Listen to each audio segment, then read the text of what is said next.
This is how I was taught it. Let's say you do a lot of bad things in this life. Then this karma, which we'll say is a bad thing, builds up on you. And when you die and you get reincarnated into your next life, you're going to be in a pretty bad situation, a much worse situation than you were in the current life. But if you do a lot of good deeds, all that karma sheds off your body.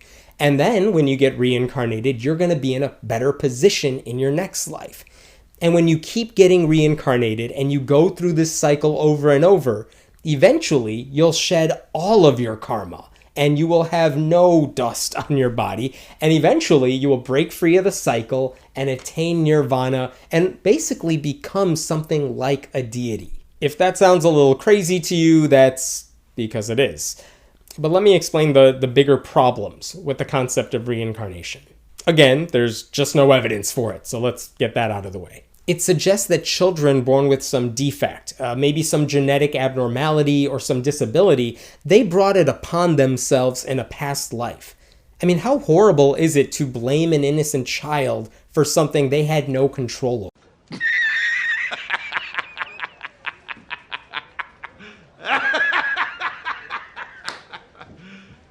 You serious? Go ahead.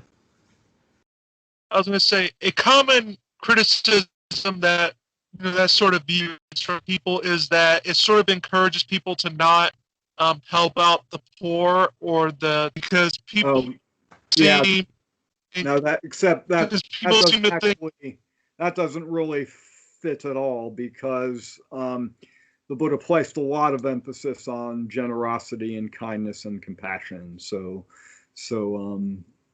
there is so yes, it may be true that their current state, that the state of all beings is the result of their previous actions.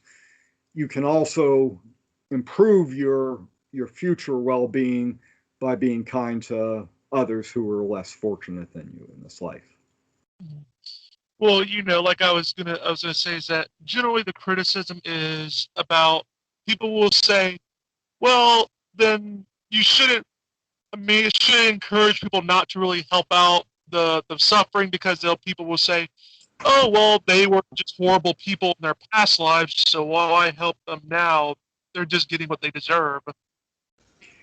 So I think we see that the Buddhist teachings avoid both extremes. It doesn't say that he clearly placed a large emphasis on compassion. So I think if someone said that, they would either not know the teachings of the Buddha about generosity and kindness or compassion, or they would be ignoring those teachings.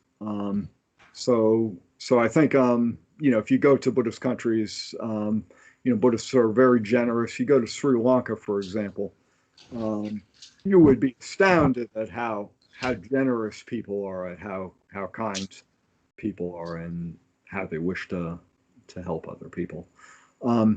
If you think about it, even without the view of, let's say we were just looking at it in this life. Okay, let's for as a thought experiment, just focus on this life.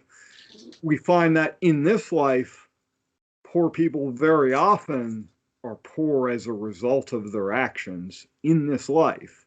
Not all the time, but very often. But nevertheless, that doesn't prevent people from being kind to them and to helping them help themselves, basically. So in the Buddhist teachings, there is